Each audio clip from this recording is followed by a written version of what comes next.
नमस्कार मंडळी, आज आपण सगळ्यांची आवडीची मस्त अशी शेवग्याची भाजी करणार आहोत, जी तुम्ही ऑफिसमध्ये टिफिनलाही घेऊन जाऊ शकता। मस्त अशी चमचमीत ही शेवग्याची भाजी आपण आज पाहणार आहोत, तर व्हिडिओ शेवटपर्यंत पहा। व्हिडिओ जर तुम्हाला आवडला तर तुम्ही नक्की लाईक करा आणि चॅनलवर जर तुम्ही पहिल्यांदा असाल तर सबस्क्राइब करायला विसरू नका, म्हणजे माझे बाकीचे व्हिडिओ सुद्धा तुमच्यापर्यंत पहिल्यांदा पोहोचतील। चला तर आपण आज मस्त अशी शेवग्याची भाजी करूयात। तर शेवग्याची भाजी करण्यासाठी इथे मी 2 मोठे शेवगे घेतलेले आहेत, ते मस्त असे मधून कट करून घेतलेले आहेत। आता आपल्याला काय करायचं, याच्या शिरा काढून घ्यायच्या। जेवढ्या होता येईल तेवढ्या आपल्याला व्यवस्थित अशा शिरा काढायच्या। शिरा काढल्या की शेवगा छान शिजला जातो पटकन, आणि जेव्हा आपण शेवगा खातो, शेंग खातो, तेव्हा ती अशी कडक लागत नाही। त्यामुळे व्यवस्थित अशा याच्या शिरा काढून घ्यायच्या।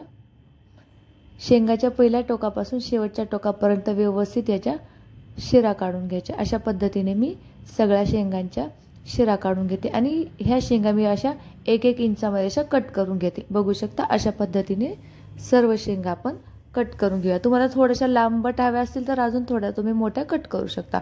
मी ही साईज ठेवली आहे। आता याच्यामध्ये पाणी घालून घ्यायचं आणि व्यवस्थित स्वच्छ धुवून घ्यायचं आहे, ठीक आहे। आता आपण याचा मसाला करूयात। मसाला करण्यासाठी एका मिक्सरच्या भांड्यामध्ये 3-4 लसणाच्या पाकळ्या घेतलेल्या आहे, साल काढून। थोडी कोथिंबीर घ्यायची आहे, 1 इंच आलं आणि सुकं खोबरं घ्यायचं आहे। 1 चमचाभर घेतले तरी चालेल, किंवा 2 चमचे मी इथे सुकं खोबरं घेतलेलं आहे।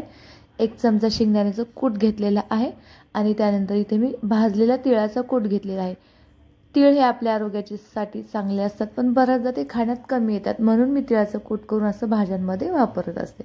तर अशा पद्धतीने मी छान मसाला केलेला आहे। कढईमध्ये तेल घालायचं, जिरे मोहरी घालायचे, छान तडतडू द्यायचे। त्याच्यामध्ये हा मसाला घालायचा।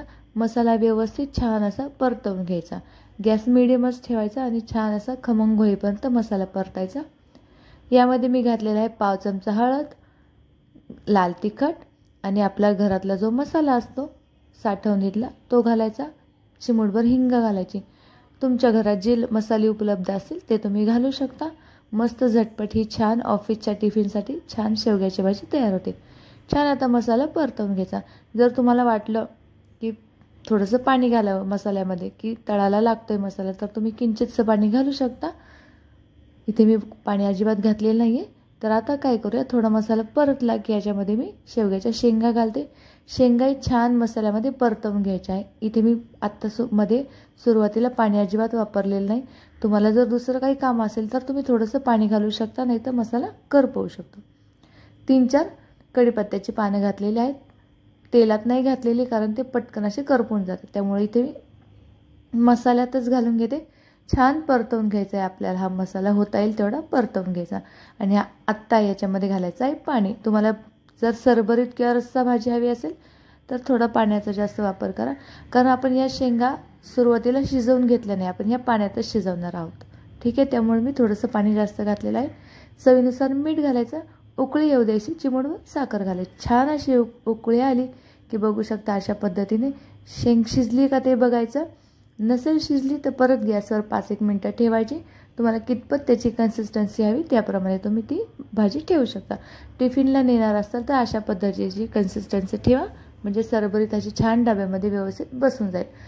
तर बघू शकता खूप सुंदर ही शेवग्याची भाजी झालेली आहे। नक्की ट्राय करून बघा, आणि व्हिडिओ आवडला असेल तर लाईक करा, शेअर करा, सबस्क्राईब करायला विसरू नका, आणि तुम्ही अशा पद्धतीची भाजी करून बघा, ठीक आहे। चला तर भेटूया, बाय।